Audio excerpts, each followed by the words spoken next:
Vasanth TV ரசிகர்களுக்கு வணக்கம். இன்னைக்கும் நம்மளுடைய சினி பூத்துல சினிமா பத்தின பல விஷயங்களை தான் பார்க்க போறோம்.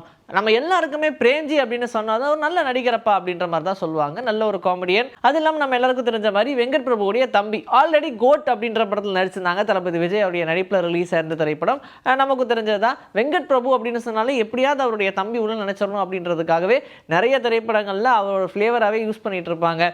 எதுவுமே இல்லையா, கதையே இல்லைனாலும் பரவாயில்ல, சும்மாவது நினைக்கணும் அப்படின்ற மாதிரி யூஸ் பண்ணி அதுலேயும் அவருடைய கேரக்டர் ஹிட் பண்ணுறாரு அப்படின்னு கூட சொல்ல முடியும். அப்படி தான் நம்ம வந்து இந்த மாஸ் அப்படின்ற படம் வந்துச்சு இல்லையா, சூர்யாவோடது, அதெல்லாம் அப்படி பார்த்துருப்போம். ஸோ இப்படி இருக்கும்போது அடுத்தடுத்ததாக பிரேம்ஜியோடைய அப்டேட் என்னவா வரும் அப்படின்ற மாதிரி எதிர்பார்த்துட்டு இருந்தாங்க. இப்படியே காமெடியெல்லாம் ட்ராவல் பண்ணிட்டு இருக்காங்களேப்பா, நிறைய காமெடியன் அடுத்த கட்டத்துக்கு போயாச்சு. ஆனால் இவர் மட்டும் அப்படியே இருக்காரு அப்படின்லாம் யோசிச்சுட்டு இருந்தா எப்படி விடுவேன் நான் அப்படின்னு சொல்லி வல்லாமை அப்படின்ற திரைப்படத்தில் இவர் நடிச்சிருக்காரு. ஸோ அந்த படத்துடைய ஃபர்ஸ்ட் லுக் ரிலீஸ் ஆயிருக்கு. கருப்பையா முருகனுடைய எழுத்துலையும் இயக்கத்திலையும் தயாரிப்புலையும் இந்த படம் உருவாகியிருக்கு.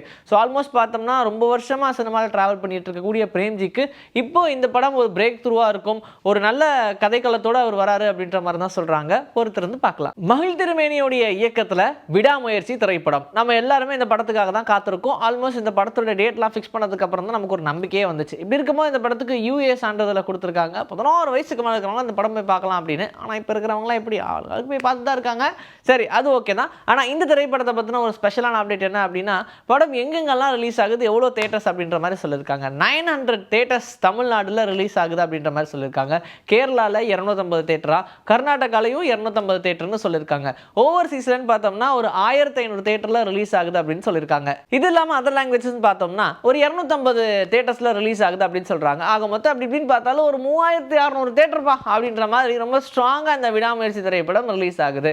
லைக்கா ப்ரொடக்ஷனுடைய தயாரிப்பில் இந்த படம் உருவாகி இருக்குன்றது நமக்கு தெரியும். ரொம்ப நாளாக வெயிட்டிங்கில் இருக்குது. பிப்ரவரி 6ஆம் தேதி கண்டிப்பாக இந்த படத்தை ரிலீஸ் பண்ணுறோம் அப்படின்னு சொன்ன மாதிரியே இந்த படம் ரிலீஸ் ஆக போகுது அப்படின்றது தான் சிறப்பான விஷயம். 3 நடிகர்கள் தொடர்ச்சியாக அவங்களுடைய 25வது படத்தோடைய அப்டேட்டை கொடுத்துருக்காங்க. ஆக்சுவலாக அப்படி எண்ணி பார்த்தோம் அப்படின்னா சிறப்பான ஒரு விஷயம் தான் பண்ணுற மாதிரி இருக்கும். ஏன்னா இப்போ 2012 மெரினா படம் மூலியமாக சிவகார்த்திகேயன் இன்ட்ரடியூஸ் ஆனார். அதே நான் அப்படின்ற படம் அதே வருஷத்தில் விஜய் ஆண்டனி இன்ட்ரடியூஸ் ஆனார். இது இல்லாமல் 2016 ஜிவி பிரகாஷ் டார்லிங் அப்படின்ற படம் மூலியமாக அறிமுகமானாங்க. இவங்க எல்லாருமே கதாநாயகனா அறிமுகமான திரைப்படங்கள் தான் இதெல்லாம். ஏன்னா மியூசிக் டைரக்டர்லாம் நிறைய படம் பண்ணியிருப்பாங்க.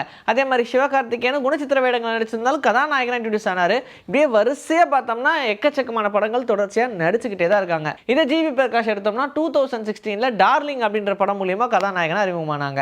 இவங்க 2 பேரும், அதாவது ஜிவியும் சரி விஜய் ஆண்டனியும் சரி, 2 பேருமே ஆல்ரெடி மியூசிக் அப்படின்ற இண்டஸ்ட்ரியில் கொடி கட்டி பறந்தாலும் கதாநாயகங்களாக இன்ட்ரடியூஸ் ஆன திரைப்படம் தான் இதெல்லாம். ஸோ இப்படி பார்க்கும்போது இவங்க 3 பேருமே தொடர்ச்சியாக அவங்களுடைய படங்களுடைய அப்டேட் கொடுத்துருக்காங்க. அதுவும் 25வது படத்துடைய அப்டேட் வரிசையாக கொடுத்துருக்காங்க. எல்லாமே இந்த வருஷம் தான் அப்படின்ற மாதிரி.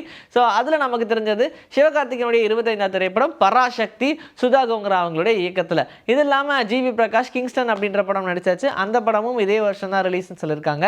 இது இல்லாமல் விஜய் ஆண்டனியோடைய நடிப்பில் சக்தி திருமகன் அப்படின்ற படத்துடைய அப்டேட்டும் அவருடைய 25வது திரைப்படம் அப்படின்னு கொடுத்துருக்காங்க. ஸோ வரிசையாக இவங்க 3 பேருமே இந்த வருஷம் அவங்களோட 25வது படங்களாக ரிலீஸ் பண்ணி ரசிகர்களை என்கரேஜ் பண்ணுறாங்க அப்படின்னு நினைக்கும் போது ரொம்ப சந்தோஷமா இருக்கு. ரசிகர்களும் கொண்டாடுறதுக்கு காத்திருக்காங்க. ராஷ்மிகா மந்தனா நம்ம எல்லாருக்கும் தெரியும். அவங்க ஜிம்ல ஒர்க் அவுட் பண்ணும்போது அவங்களுடைய கால் ஃப்ராக்சர் ஆயிடுச்சு அப்படின்னு முன்னாடி ஒன்றும் இல்லை அப்படின்னு சொன்னாலும் அதுக்கப்புறமா என்ன நடந்துச்சு அப்படின்றத கிளியராகவே நம்ம தெரிஞ்சுக்கிட்டோம். பாலிவுட்டில் சாவா அப்படின்ற படத்தில் நடிச்சிருக்காங்க. February 14 இந்த படம் ரிலீஸ் ஆக போகுது. இந்த படத்துடைய ப்ரமோஷன் ஒவ்வொரு இடத்துல நடக்குது. ஆனால் முக்கியமான ஒரு பெரிய ப்ரமோஷனுக்கு கண்டிப்பாக ராஷ்மிகா மந்தனா வந்தே ஆகணுன்ற மாதிரி கட்டாயம் இருக்கும்போது எதுவுமே எக்ஸ்கியூஸே சொல்லாமல் டப்புன்னு ராஷ்மிகா மந்தனா வந்திருக்காங்க. ஆனால் வீல் சேரில் வந்திருக்காங்க. இதை பார்த்தோன்னா ரசிகருக்குலாம் அப்படியே ஹார்ட்டை நின்று போச்சு. என்னது வீல் சேரா அப்படின்ற மாதிரி, எப்படி பார்த்தவங்கள என்னங்க இப்படி வந்து நிற்கிறீங்க அப்படின்ற மாதிரி ஆயிடுச்சு. ஆனால் ஒன்றும் கவலைப்படாதீங்க, சீக்கிரமாகவே ரெக்கவர் ஆயிடுவாங்க அப்படின்ற மாதிரி தான் இப்போ போகிற சூழலில் தெரியுது. அண்ட் அவங்களும் அதே தான் சொல்லியிருந்தாங்க. ஆக்சுவலாக இந்த மாதிரி தான்ப்பா இருக்கணும் ஒரு நடிகை. நான் என்ன சுச்சுவேஷனாலும் சரி எப்படியாவது வந்து அந்த படத்தை ப்ரமோட் பண்ணி விட்டுறோம். அதை டெடிகேஷனுக்காக தானே எல்லாருமே இவ்வளோ தூரம் வந்திருக்கோம். ஸோ அப்படி ஒரு டெடிகேஷன் இருந்தால் தானே எல்லாருமே இவ்வளோ தூரம் வர முடியும். ஸோ அதுக்கு ஒரு மிகப்பெரிய எடுத்துக்காட்டாக ஹீரோயின்ஸ்னால் இப்படி தான்ப்பா இருக்கணும் அப்படின்றதுக்கு எடுத்துக்காட்டாக ராஷ்மிகா மந்தனா வந்துட்டாங்க அப்படின்னு சொல்லி அவங்களுடைய ரசிகர்கள்லாம் ஒரு பக்கம் இதை ட்ரெண்ட் ஆக்கி வந்துட்டு இருக்காங்க. இன்றைக்கி நம்மளுடைய சினிபுத்தில் சினிமா பற்றின பல விஷயங்களை பார்த்தாச்சு. இதே மாதிரி அடுத்த எபிசோட உங்களை நான் வந்து சந்திக்கிறேன். Until then, this is bye from Vijay. Take care.